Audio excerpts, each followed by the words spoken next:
I see One Nation's been the only consistent political party for the last 20 years. They're not talking about you. All right, well, let me tell you, One Nation is talking about you.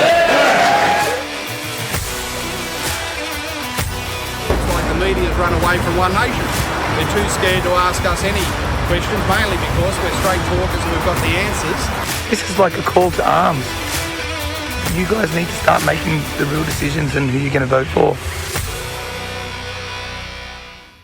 Hi everybody, welcome to episode 13 of the ExCandidates. I have Stephen Tripp with me, I have Rebecca Thompson, and we have the Honourable Rod Roberts MLC, Assistant President of the Legislative Council. Welcome, Rod.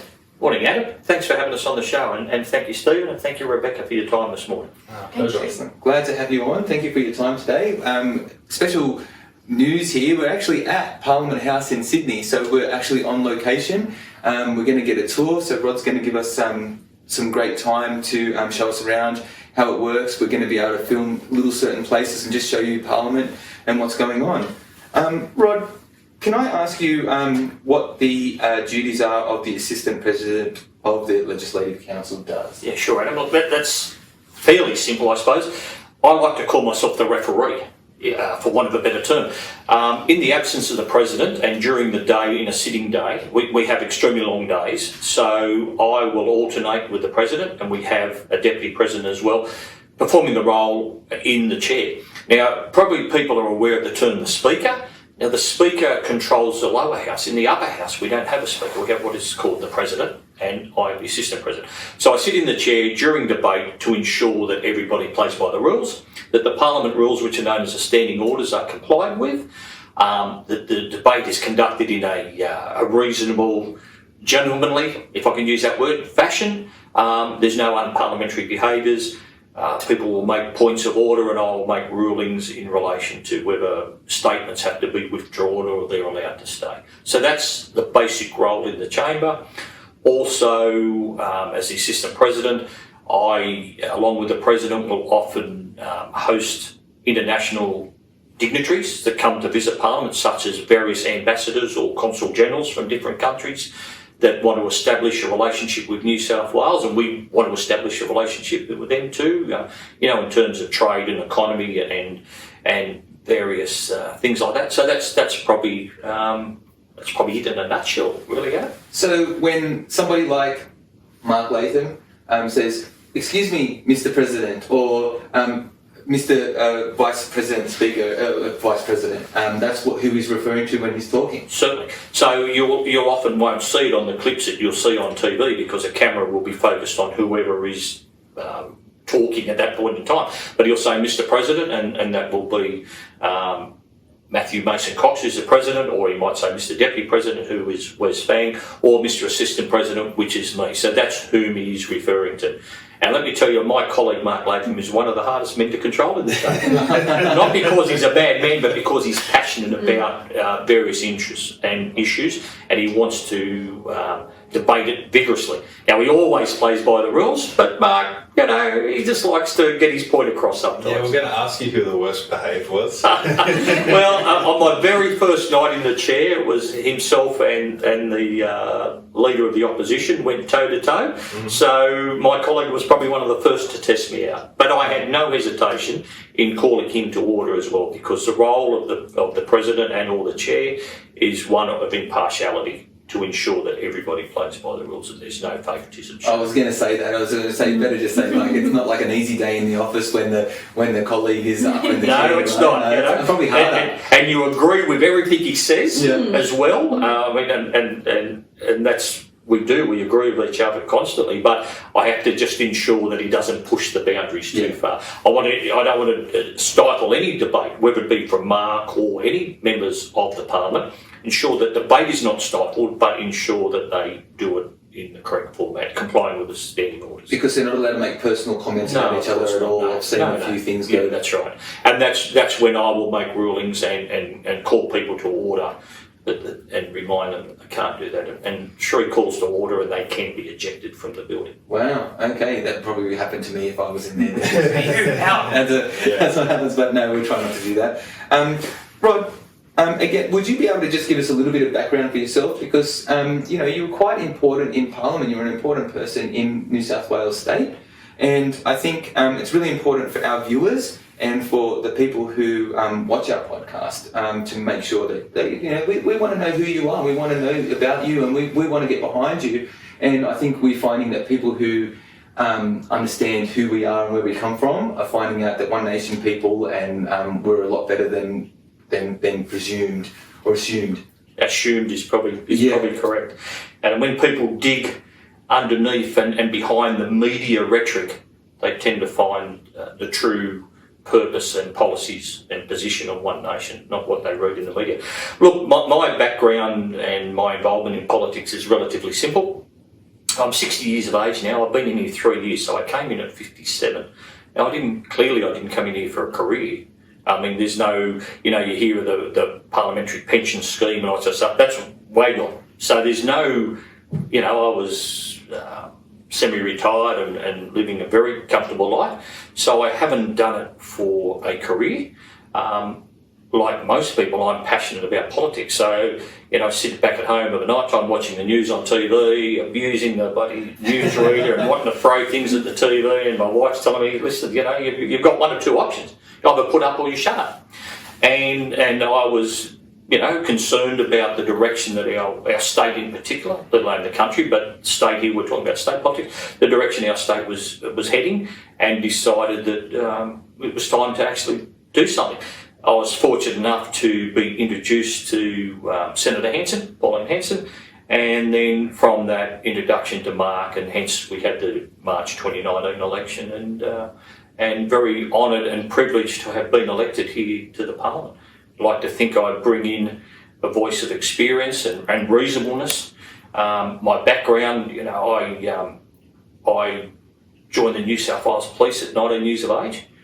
Just after I left school, I went to Punchbowl Boys High, so I didn't have some, flash tertiary education or anything like that. Policing for over 20 years in various, particularly, it was all my time was spent in plain clothes, particularly in the squads in the CIB when it existed back in the 80s and early 90s. What was CIB?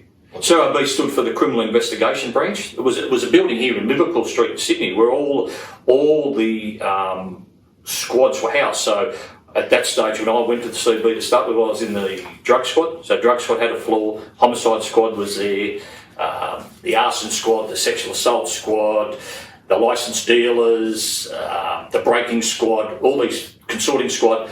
I mean, most of these squads have all been disbanded and rebadged and all that sort of stuff. But in those days, there was a centralised point for serious criminal investigation down out of Sydney.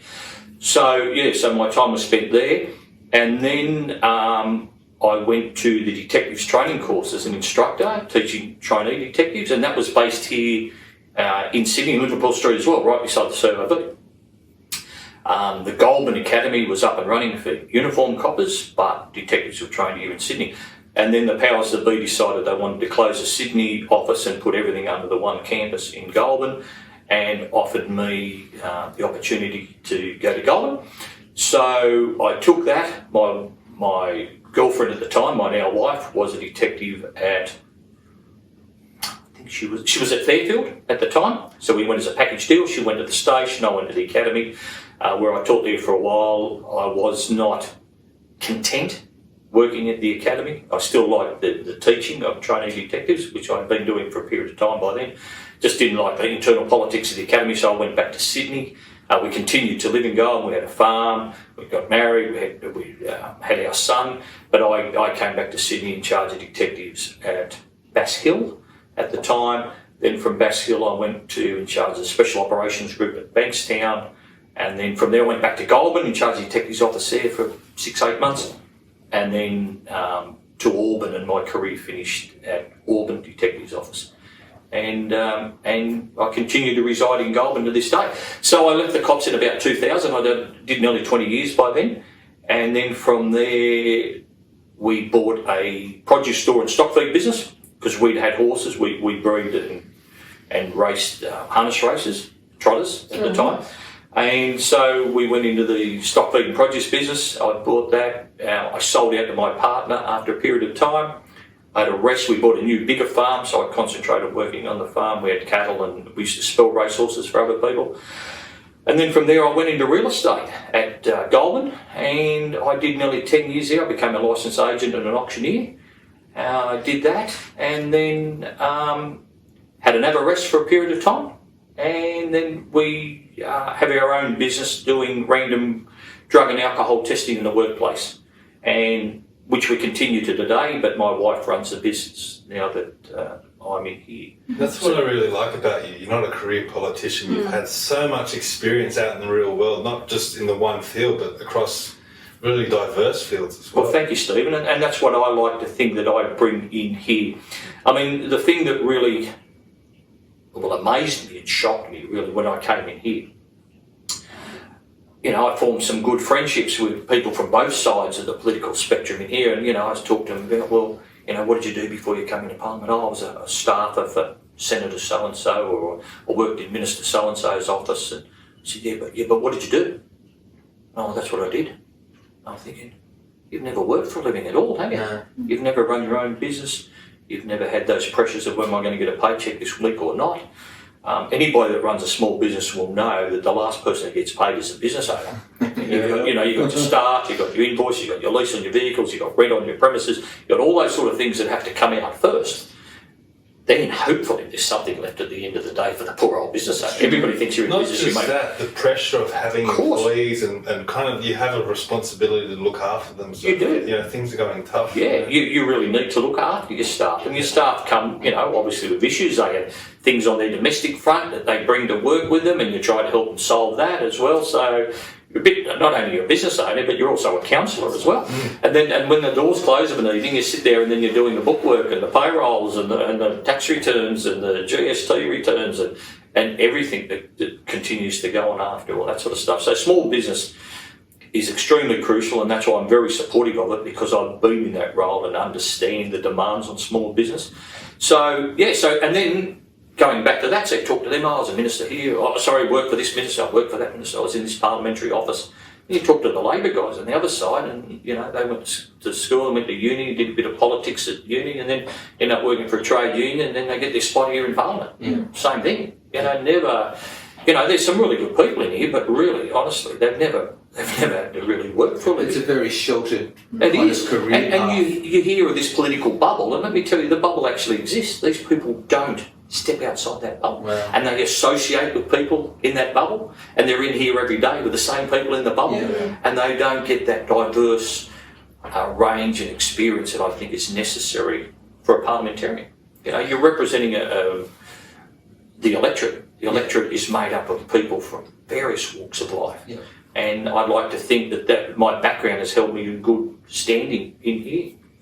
Well, you're an advocate for the country folk, or being in Goulburn. You're not too far from where I am, just over an hour from. Yes. Obviously, living in the rural area, what are some of the major issues you're seeing, like not only in Parliament but outside, that that we're facing at the moment, and what are some of the issues you think for the state of New South Wales that we need to be focusing on? Good question, Rebecca. I love the rural lifestyle. As I said to you, we had farms. We don't have the farms anymore. We've sold them and retired back into suburbia in Goulburn. We're just on the outskirts. And I spent a lot of time in the regional areas helping people, because I just love country people, and of course that came from the produce and stock feed side of things and the horse side of things and mixing that. My position is that country people are severely neglected in terms of services and infrastructure compared to city people. Now, country people pay taxes, stamp duties, rates, and fees and levies the same as everybody else does.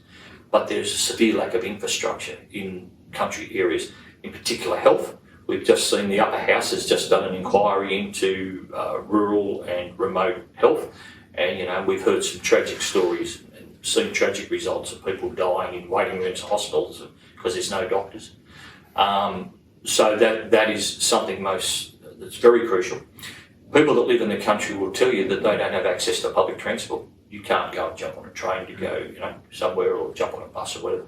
So roads, safe roads, are extremely crucial in rural areas because everybody drives everywhere. Mm-hmm.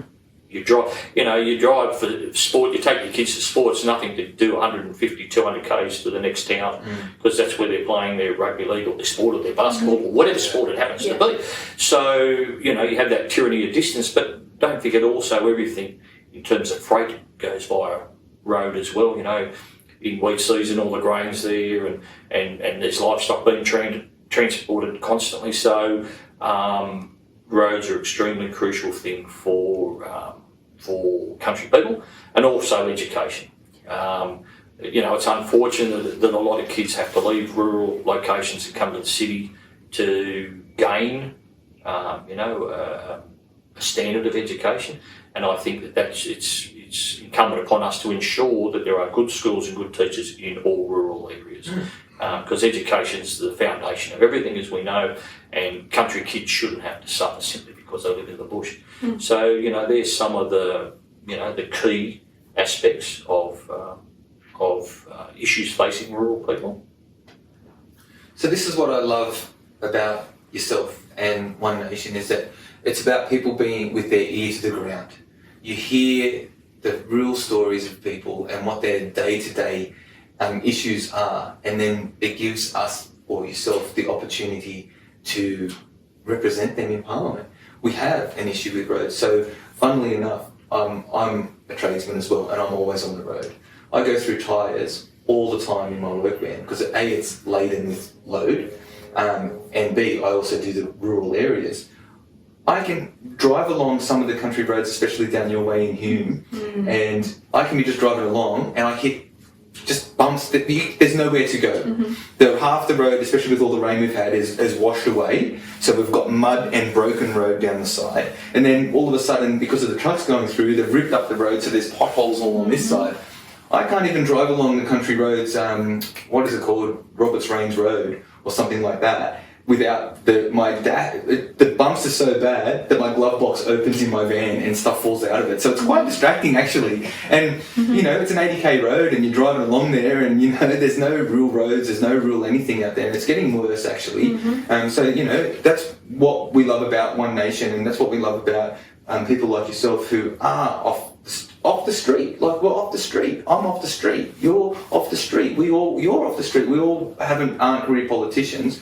We're all working in our careers, and then have decided in the community that we want to start making a stand. So that's amazing. I'm really glad to hear that. We know what people are struggling with. I know you've heard talk a lot about water for rural areas in the past. Like, why haven't we built any dams? That's a damn good question, Stephen. Why haven't we built any dams? The last dam built in New South Wales was Split Rock Dam in Tamworth, and that was in 1987. We know how much our population has increased in that period of time. There has been no commensurate storage of water to assist or aid in that population growth.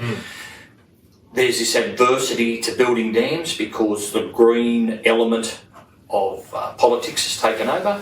Oh, we can't build dams because it's going to destroy this and that. Well, we're not anti-environment, right? We understand that, but listen, we're also practical enough to say we need more water. We need to store water because we live in the land, in the words of Dorothy McKellar, lands of drought and flooding rains. Yep. And we know, look, we've got plenty of water at the moment, but 2 years ago, we're in drought. And I can guarantee you, as much as we're sitting here today, in over 4 or 5 years, and touch wood, I hope it doesn't happen, we'll be back in drought again. Right? It's just a cyclic thing. So we need to prepare for that, and we need to prepare by storing more water. Sorry, Steve, I'm on a rant here because I am passionate about this because it's just so simple. We have the capacity to store water. We've seen that much flooding in the last 12 to 18 months. So there's an abundance of water. Yeah. Why aren't we storing it? Because unfortunately, in another couple of years, we're going to need it. All I was going to say is I work in construction, and there's two things they really focus on. One's safety and the other one's the environment, the environmental impact. So you can't really use that as an argument because there's ways of engineering around that. So, of course there is. Yeah. Of course there is. and it's just crucial for our rural areas. Look, I'm most concerned that Australia doesn't have a manufacturing base much anymore. We've let that go, unfortunately, much to our detriment. We've seen that during the COVID period with supply chain issues because, we source lots of things from overseas that we used to have. Fertiliser. Yeah, exactly. Well, mate, everything just... So we've let our manufacturing base just, disappear and diminish. I don't want to see our agricultural industry go exactly the same way. Australia, and in particular New South Wales, has a reputation overseas for producing top quality produce. It's green, and by green I mean we use less chemicals and all that sort of stuff compared to other nations. So our products are well sought after in the international marketplace, and we need to support that because it brings money and jobs to the New South Wales economy, let alone feeding ourselves.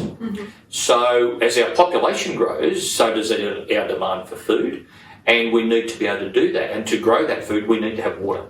And we have some of the best soils in the world west of the Dividing Range. It's just a matter of adding water. And, we can do that. We have the technology, we have the smarts, we've got some great farmers with technological advances now. We're probably leading the world in terms of agricultural brains, for want of a better description, and so we need to support that, and that comes from water, Steve. And I was speaking actually to a local farmer not long ago. He grows cabbages down at Tarmore, Thelmy Way, okay? And he said that they had a really big issue when they licensed the surface water trapment. They were only allowed to capture 10%. And funnily enough, this particular farmer was part of the council, and he lodged and they lobbied, and they were able to raise it to 30%. Now, 30% is still not enough, and if they wanted to try and get more, you have to jump through a million hoops. There's so much red and green tape that they can't actually, it's impossible.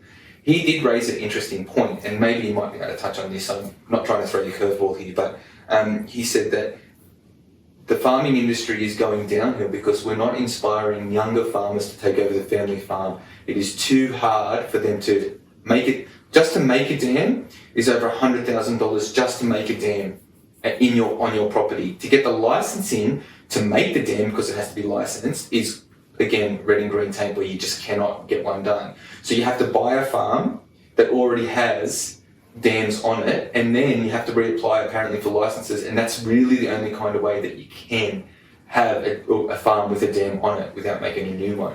So but I think that he was saying to me that he was happy that they got raised it to 30%, but he can't understand why they're not allowed to just retain more water on their land and actually help with the flood crises that are happening at the moment. Sure. Look, there's probably competing interests there, Adam. I understand why they can't capture 100% of the water, because it's got to flow down into the rivers and go downstream so everybody else can get their share, But there should be a sustainable management level. It shouldn't be a set percentage for every single farm. Let's have a look at how much water actually flows across that place. If they've got huge big hills behind them and there's sheet loads of water coming down constantly, perhaps that farm can capture a bit more than someone else can. So, but I hear what you say about driving the next generation out of farming, and that's why I said here, we all need to be fed. We when our population grows, there's demand for more food, and if we have less farmers, well, what situation are we going to end up in? So we need to do what we can to encourage and support our existing farmers so they can make a go of it, so they can keep us all fed and clothed, in fibre as well. We're talking about cotton and wool and all that comes off the land as well. But also that the young people can see a career path there that, this is something I want to continue and pursue. Yeah, and that comes into also with agricultural schools, with teaching the kids. We have St Greg's in Campbelltown. It used to be an agricultural school, and that slowly has dropped off. It's still an agricultural school, but I think it's still dropping off. Whereas back in my day, like when I, 89, things like that used to be actually, they used to have cows there, they used to have sheep, and they used to really do it. Then we had also Hurlston Agricultural School, which almost was closed down. I think Mark lobbied to... Mark's an old boy of Hurlston, that's what he went and he lobbied to keep that on. So I can understand completely why we can see that the farmers choosing a different career. How is it, Adam, that we can sit here and see it, yet government can't seem to see it? Is it, it's simple, isn't it? And food, we all need food. And we all need shelter, and that's something else we can talk about later on about housing if you wish. But Food is so simple, and we're sitting here today saying we can see the decline in it, and we get out, we talk to farmers, you talk to them, I talk to them, we all talk to the people, and we hear their concerns, yet government seems to be oblivious. The bubble. Exactly, mate. I can The go to bubble, it Coles. comes back again. I can go to Coles, I can go to Woolworths. Yeah, that's where the I food can buy my comes from. cabbage, that's where it comes from. Yeah. I didn't know a cow came in plastic wrapped. Yep. You know, so... Yep. You know, and that's the issues we face, and that's why I advocate so strongly for rural communities, you know, because we need them. Lifeblood. And they need us to help support them as well. Absolutely. So you worked in real estate as well, so Yeah. you just touched on housing affordability. Oh, It's a yeah. massive issue. Well, not only affordability, Stephen, but availability. I'm just sitting there and on my desk, I've shown a while there's a motion I'm going to move next time we come back about housing at the moment. Now, housing affordability, it's beyond the reach of a lot of people nowadays, and that's a terrible shame. But not only that, but people that rent can't even find a place to rent. Yeah. Now, I know of people that I've spoken to who say, listen, Rod, you know, and these are good, hard-working people, right? Good, hard-working people. We're talking about gold bludgers and all that sort of stuff. We're talking about people that have got jobs and say, listen, I can afford $550 a week rent for my wife and a couple of kids. Can't find anything. There's nothing available. The vacancy rates are next to zero. So where do these people live? I know people are staying in motels at the moment. They're moving from house to house. They're in caravans. There's a big group of people living in tents down on the south coast at the moment. I mean, we're not a third world country. And That just pushes rents up as well. of course it does, because there's people competing. So it's a supply and demand. So we've got this huge demand, lack of supply, so of course prices go up, which makes it more unaffordable again for these poor people. Yeah. So we need to develop a strategy, and I don't have the exact answers. I'm not going to sit here and profess that I do, because I'm not in government. I don't have access to the Department of Planning or the Department of Housing or whatever it happens to be. But I know we've got to do some things, and if it means changing the planning laws in local council areas where, you know, we can see more granny flats perhaps being built in the backyard of homes, and that provides accommodation for people, and or raising the height limit around multi-storey developments close to transport hubs, for example. You know, and I'm not talking about 30 and 40 stories in the middle of Campbelltown or something like that, but, you know, perhaps we go 8, 9, 10 stories, something like that. You know, we have to explore these avenues. You know, we have to look at incentivising investors to build more properties, you know, under a permanent rental scheme, like a build to rent scheme, where you build them and there's a contract between you and the government that they only built for rental purposes. So government can assist you perhaps in terms of stamp duty when you purchase the land, and or no land tax, for example, things like that we can incentivize people to do it, because the government's not doing it. When I grew up in a Housing Commission house in Greenacre. Housing Commission owned lots of homes, you know, to help out those of us with the you know, lower socio-economic scale that couldn't afford to buy a home. So they were around. But over the years, the Housing Commission sold off all their properties, so they don't exist. So the government sort of transferred that weight to private investors. Well, they need to help private investors build more places. You know, and whether it means liaising with the federal government in terms of tax incentives to do this, but there's a shortage of homes. There is it's clear as the nose on the end of our face that there is a shortage. How do we address that? Well, what we're doing at the moment is not working, so we have to sit down and rethink how we go about providing more homes. Because again, it's only going to get worse. So I'm reading the paper on the weekend, Albanese's decided he wants to lift the cap on immigration. Yeah. Now, I'm not anti-immigration, but I'm about sustainability. So if we bring in over 200,000 people in this country each year, where are we going to live them? Where are we going to put them? Hang them from skyhooks from the ceilings?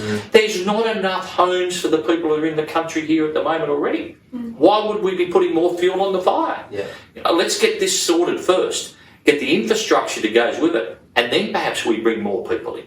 But if we bring them in at the moment, it's only going to squeeze our housing market even more. And as you alluded to, Stephen, it's just going to force prices to rise even more, making it more unreachable for the people. And I know it was a federal policy that One Nation had during the federal election to restrict or to basically ban foreign investment in residential properties, because a lot of these properties are being bought by foreign investors and not not tenanted, like they're sitting there vacant. Yeah. What is there anything the state government can do about that?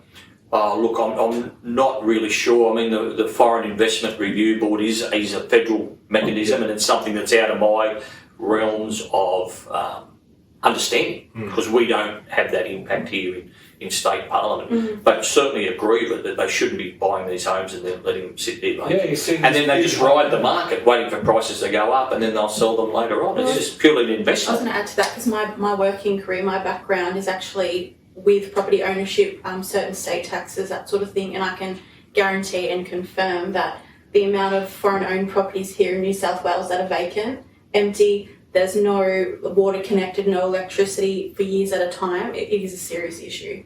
So whether it's federal or state, definitely something. Well, there was a million properties vacant in the census. So That's right. Yeah. So we're seeing the Albanese government getting a summit together on the jobs, right? Well, I don't know if there's that much of an issue about unemployment at the moment. Every shop I walk past has a sign up looking for staff. That's right. But shouldn't we be having a summit about housing? Yeah. Isn't that more important at the moment, that people have a roof over their head? You know, that safety and security that comes. And I'm not just talking about ownership, I'm talking about just simply having a place to call your own. You know, whether you're renting or buying, it's irrelevant. You need somewhere that's yours. So I think we should be having a summit on that and putting all tiers of government, being local government, state government, federal government together, because as you know, local government is in control of the local environmental planning laws for their particular patch. We need to get all three together and say, how do we get more homes built so we can get people off the street, out of their cars, out of motel rooms, out of their relatives' lounge room, and get them into a home of their own, because that's crucial. And I think having somehow, you know, analysing the market, as you said, we don't have all the answers, but I'm finding that, you know, rental prices are so high as well, and I know it's a supply and demand thing. So, but it's also relative to how much the loan has to be and repayments and all that kind of stuff too. So if bricks and mortar has jumped up in price to make a house is so much more expensive, we need to figure out ways, or, you know, come under a way to drive the manufacture of housing down so that we could make rents a little bit more affordable. Some rental properties around my area, you know, $750, $800 a week rent. That's just for renting it. I mean, that's to pay the mortgage, and, you know, if it's negative geared a little bit or whatever it is. I mean, if you might as well buy a house, but then, as you said, you can't buy a house because you need so much money for deposit and this, that, the other, stamp duties and stuff. So, you know, I think it needs to be a really big, as you said, through all the governments to try and just figure out a way to drive manufacturing prices down. As I said, I don't have the answers, but there's people out there that do. Yeah. And what we need to do is get them all into the room together at the same time, with all these tiers of government and with finance experts and everything, and see if we can work a solution. We just can't sit back and say, oh, this is terrible, because it is terrible. That's all we're doing at the moment. We're sitting back going, oh, this is terrible. This is terrible. We're reading stories in the paper all the time, seeing articles on the TV news about that. Yep. What's anybody saying about it? You heard the government say anything about it lately? I think The people who could change it aren't acknowledging it. That's Of course. the issue.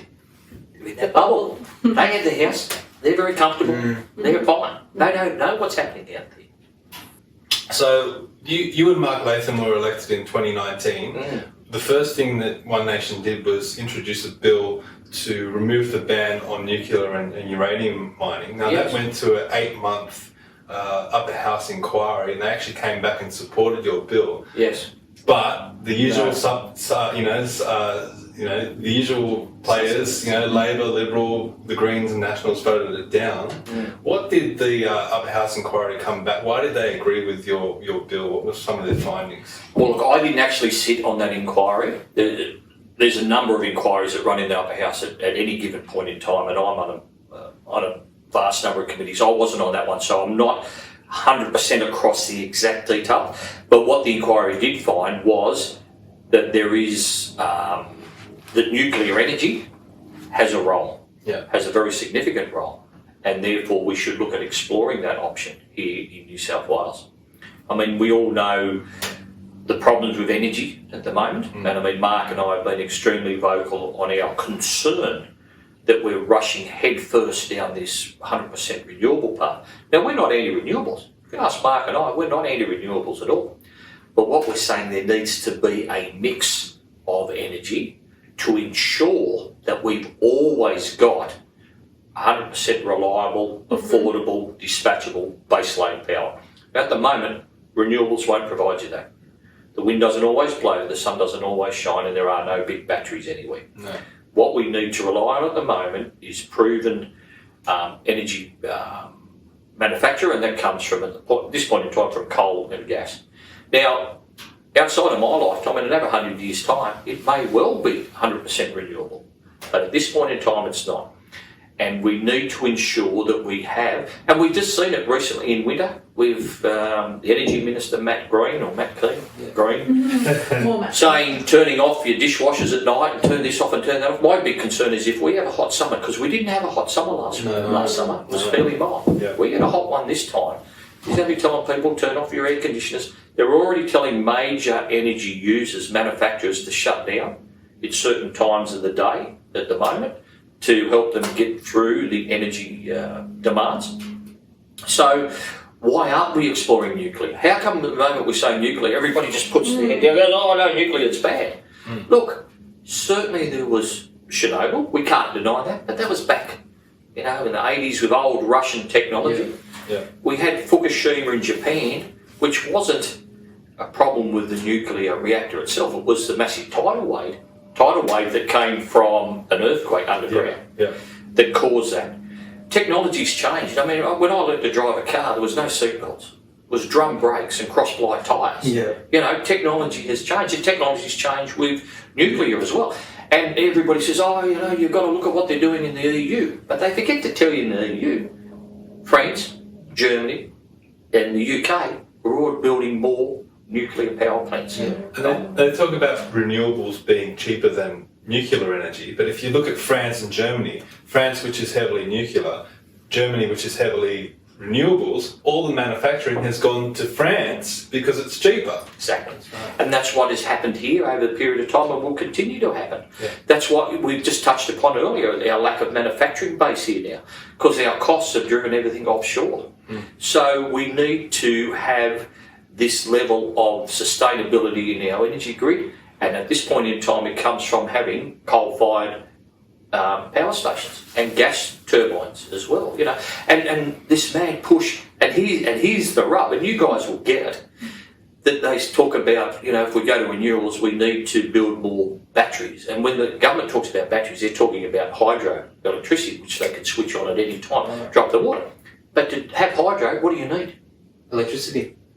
Dams. Oh, dams. That's right. Sorry, Dams. yes, dams. You need to have dams. Because One up here, one down there. And pump it down, then pump it back up I'm thinking again. about pumping the water So up. we've touched on dams. Yeah. When was the last dam built? Yeah, well, 1987. yeah, that's right, yeah. Why not? Because the Greens say, oh no, there's a tree frog here, or there's a certain parrot, or we're going to destroy this native grass, or whatever it happens to be. How are we going to build any more dams then for this baseload power? Yeah. It's got me amazed. And also transmission lines as well, because you need to be able to run the when that energy is produced from. I spoke to a water board expert. Once you produce that power, which one of those hydro dams will produce plenty of power. The problem is that we've got a 1-lane highway when we need a 5-lane highway to get the energy from there to the grid, and that means it's more cost. The taxpayer's going to foot it, then they'll sell it off, and then we will pay premium prices for our electricity. Whereas when we did our research with nuclear power, Dr. John Harries, small modular nuclear power stations can be set up right next to a coal-fired power plant, can be set up and tapped straight into the transmission lines, which we've already built, okay? They're completely existing infrastructure. They're completely safe with containment inbuilt. They also run a cooling system that if something like the tsunami happened and there's no generators to pump power, to pump the water through to keep the cooling system they have a system that has water at the bottom. Now, the nuclear waste falls down into containment and it's super, super hot. It evaporates the water and it circulates. So it actually cools itself down without energy because of the heat from the nuclear, like the plutonium in the system. So we are I am very supportive of nuclear energy. I think it's a good industry. We've got plenty of uranium in New South Wales even that we can mine, make money on. We have to get it irradiated higher, have to change the composition. We're sending all our uranium and coal to foreign countries, but we can't use Use it it here. ourselves. Can't Just like our coal. Yeah. Just like coal. Yeah. But touching upon what you talked about with the high voltage lines, though, I've spoken here in Parliament a number of occasions now, representing constituents who have concerns about high voltage lines crossing all their properties. And we're talking again, we go back to the farmers. So we have two issues. One is that they're putting massive big solar farms in prime agricultural land. Right, it's best used for food production, yet they're buying up vast swathes of land for solar farms, and then to tap into the grid, as you say, they have to run these high voltage lines through more prime agricultural land, and of course with the high voltage lines comes easements. You can't grow under them, you can't graze under them, you can't move traffic under them in terms of headers and all sorts of things. So it's really, it's a dog's breakfast, to be honest.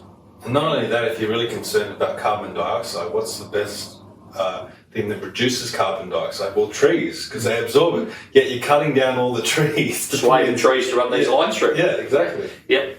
So there's, it's all well and good to have this lovely green feel about renewable energy, but the practical side of it is, it's not practical. Well, it's not very green at all. It's not green at all. I know, that's what I've always said. They cut down the trees to save the trees. I just don't get it. I just don't understand it personally as well. So. Okay, right, so we've been going for a little while, but I just want to ask you another thing actually about the Brumbies. I really like the Man from Snowy River. I love the Brumbies. I've always had I love horses as well. I'm not a rider or anything like that. I appreciate the animal. I just think it's a proud animal. Beautiful. They're beautiful. I love the Arabian horses and all those. And I remember my dad saying to me, "Oh, look at that beautiful horse," and I'm like, I get that from you. So what are we doing with those Brumbies? We know you did an inquiry. Well, yes, so I was approached by some members of the Snowy Mountains Brumby Sustainable Management Group who wrote to me and said, "Look, Rob, we've got major concerns about what's happening down here in the Kosciuszko National Park." Now, to be honest, I knew nothing about it, absolutely nothing. So they wrote to me and said, "This is the issue," and then I met with them, and the issue is this. The horses are in the Kosciuszko National Park and they are an introduced animal, there is no doubt about that. But they are iconic in the Australian landscape, so to speak, the Man from Snowy River. And these horses have bloodlines going back to horses that carried our troops to war in World War I and the Boer War and all that sort of stuff. Now, like everybody, I'm into sustainability. We can't have thousands and thousands of horses roaming the national park down there because they'll eat everything inside. And I'm well aware of that, having had farms and horses myself. So we need a sustainable level. So the government did a survey which is called the Cairns Report. And the Cairns Report came back and said that there's 21,000 horses in the national park. Now, that was a big number to me. And I've found that fairly hard to believe, to be honest. Working with this group has made applications under the GIPA Act, which is Access Freedom of Information System, and they found that national parks have done two surveys, I think it was 2019 and 2020, where they flew over the national park and came back with figures much less, substantially less than that. And in the Cairns report said that the horses are mainly domiciled in what they call the northern block of the national park, which is up around Kyandra and up that way. If you extrapolated their figures, there should be something like 12,000 horses in the northern block. Right? That's what the Cairns report says or alludes to. Now, I was fortunate enough to do an aerial survey over the park myself, as well in a helicopter flight. And on this flight, we counted 992 Brumbies only in this northern part of the block. Now, I'm not silly enough to think that we would have seen every single horse. Impossible. But we didn't miss 11,000. 11,000 horses. How did we miss 11,000? From the air, where you can see everything. Yeah. They're not hiding behind rocks and behind trees. And anybody that knows anything about horses will know that they usually tend to congregate and be around water sources and feed. Right? So this is the area that they should be. They're not there. We saw 992. But what's happening at the moment, the government's accepted this 21,000 figure, said this is way too much, and they're culling the horses. They're trapping them, there's allegations that they're being shot, they're being allegedly rehomed, some of them, but the numbers are being decimated. If you look at National Parks Survey, unpublished, the ones that the Freedom of Information has have a look at our experience. We'd suggest that the numbers are much more less than what the government's operating on. Now, the government has said a sustainable number's around about 3,000. We tend to think that that's probably about right as well. We think that that's all there is at the moment. But in the meantime, the government's still trapping. I saw the traps from the air. You can see where the traps are. Now, there was no horses in any of the traps that I saw on that particular day, but you can see the traps from the air and where other traps have been set. So what I'm saying is I'm calling for a moratorium on all trapping at the moment. Let's just stop it. Right? Full stop for the moment. Let's get a proper, accountable, transparent recount done again using independent auditors, not from the government, not from that horse sustainability group, but people completely independent. Let's get a true count on the numbers and then sit back from there and work on a sustainable management plan from there. Because the figures the government have, I don't believe are correct. Yeah, it seems quite fair and straightforward, right? It's really simple, doesn't it? It's a common sense approach again to fixing a problem. Yeah. You know, so and the sustainable the horse people themselves aren't saying let's leave every horse in there, because they're horse people. They know that if you have too many numbers, there won't be enough feed, there won't be enough water, and horses will die of starvation. Nobody wants to see that. We just want to see a sustainable number of horses allowed to stay in that park as part of our Australian folklore history, you know. Yeah. So, yeah, that's just one of the issues that I'm dealing with at the moment. Yeah, the Brumby issue was, you know, I like those horses a real lot, and I think they're majestic, so I think it is a sustainable option, you know. People think that One Nation don't care about the environment. We're not here to destroy the environment. We just want to have common sense approaches to sustainable futures. Yeah. So, yeah. Look, I have a son, he's 28, and I hope in another couple of years I have some grandchildren, and I want to see left for them a good environment. Nobody wants to destroy the environment at all, but we just want to see practical measures put in place. I just want to take you back to policing. Yeah, sure. We've just gone through a pandemic and there's a lot of focus on how the police dealt with it. What's your view of law and order in New South Wales at the moment and the police force? Look, I think we've got a very good police force. I think the men and women on the front line of the New South Wales Police Force do an exceptionally good job under extremely difficult conditions. Sometimes I really question the senior management of the New South Wales Police Force in some of their decisions, but the actual frontline troops that do the hard work, we are very privileged and blessed to have. Our police need, you know, it's a difficult job. We've only got to reflect back on the weekend where you see women being shot in a gangland assassination now. So, you know, we're not dealing with people that are spray painting graffiti or jaywalking. We're talking about hard criminals that our police must deal with. So they need all the support and strength that they can get from us and from us as a parliament in terms of giving them the powers they need to ensure that the streets are safe for you and you and you and your families and my families to walk down. So. Okay. Now, state elections coming up. Looks like we're going to have a Labor government.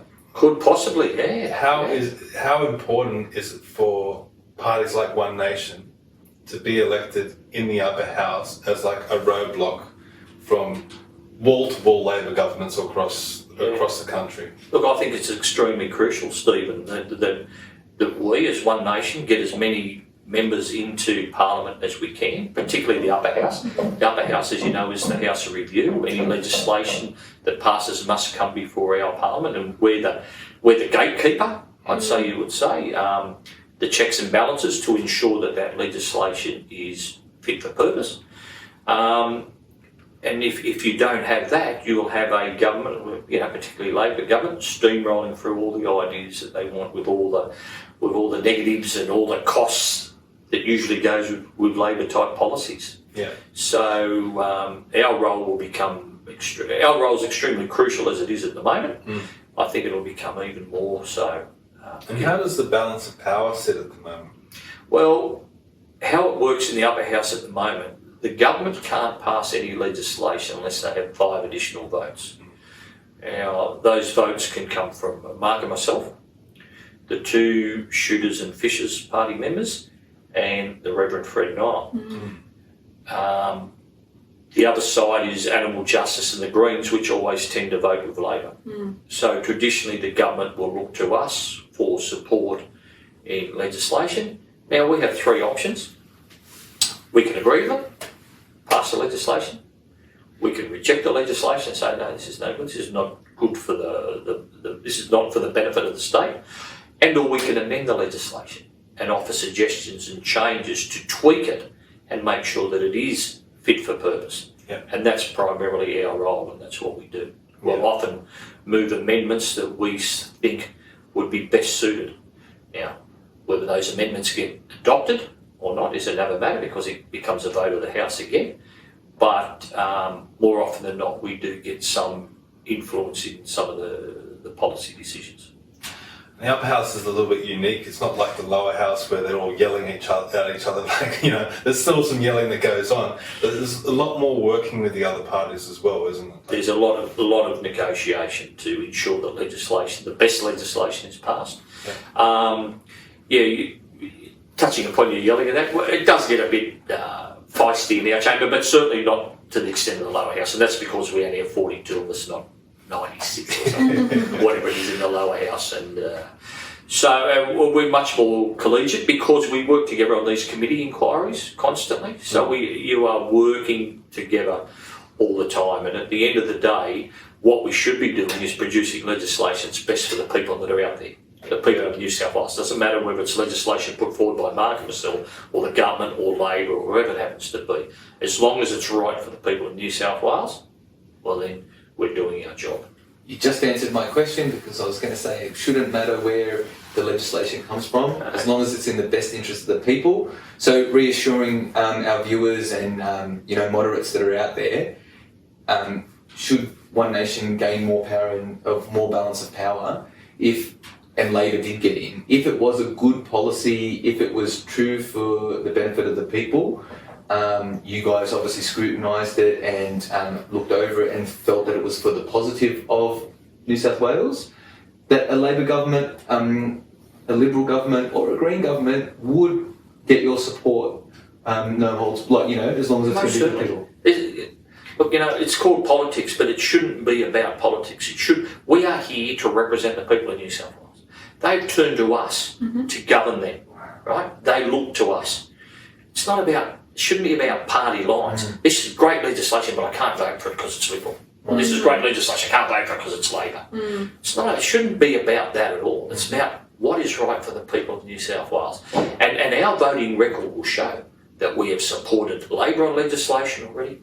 We've supported the government on legislation, and in fact, I think we've even, as much as it hurts to say, that we've had agreement with the Greens over certain things. Not very rarely, because most of their ideas are extremely left field. Yeah. But when they've come with sensible amendments to legislation as well, we've supported them. Yeah. So it's a matter of, working with everybody to make sure we get the best outcomes. And that's the way it should be. Yeah. It shouldn't be divided because, you're blue and you're red and you're green and you're orange or whatever it happens to be. We can't support you.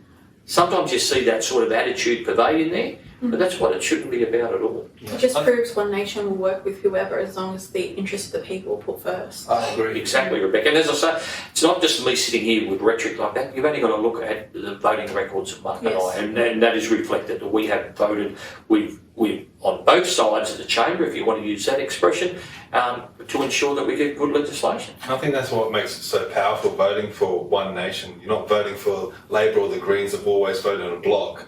You guys actually review the legislation, see if, you're way more flexible with how you can go with different bills. Yeah, well, I'd like to think we take a very pragmatic approach, Stephen. We sit back and we look, and that's Mark and I's attitude from the day one that we've walked in here.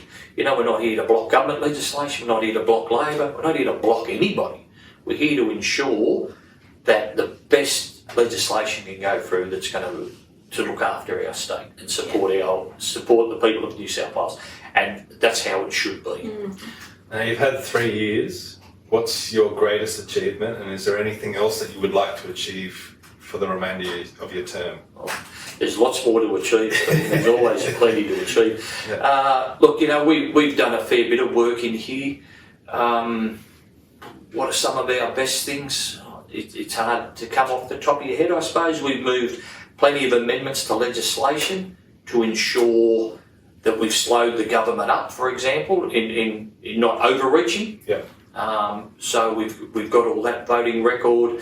I introduced a bill into Parliament for mandatory disease testing for people that assault emergency service workers, and the government didn't support my legislation but ran away and came up with their own, and their version, which came back, and of course we support it. I wasn't going to say I'm not voting for it because it's not mine. Yeah. I mean, you've reworked mine, okay, who cares, as long as we get it through.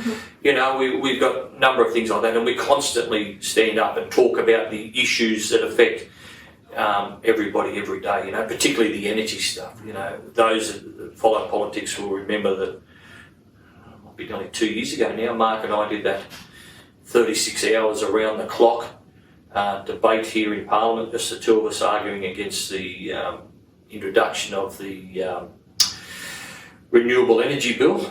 So, you know, we're passionate and we stand by our beliefs, and even though the two of us run our feet for 36 hours straight, we're committed to following the course on the things that we stand for. So, yeah, and there's plenty more to do, and, you know, we've touched upon water. I'd like to see something happen where we build more dams, and so we can support the agriculture industry. We've talked about housing accessibility and affordability. You know, there's lots more work to be done in that field. We've talked about regional health. You know, there's plenty more to be done there to ensure that our country folk get access to good medical services, and they don't have to travel hundreds and hundreds of kilometres to access stuff that you and I would get if we walked down the street to a hospital here in Sydney. So, you know, mate, our work will never be done. No. You know, Mark and I will never get to the point where we sit back and put our feet up and smoke a cigar, have a glass of scotch and say, our work here is done. Our work here will never be done. Yeah. There's always something that, you know, that we'll need to be continuing to pursue. Awesome. All right. Well, Rod, I think we'll end it up there. So I'd like to thank you for your time.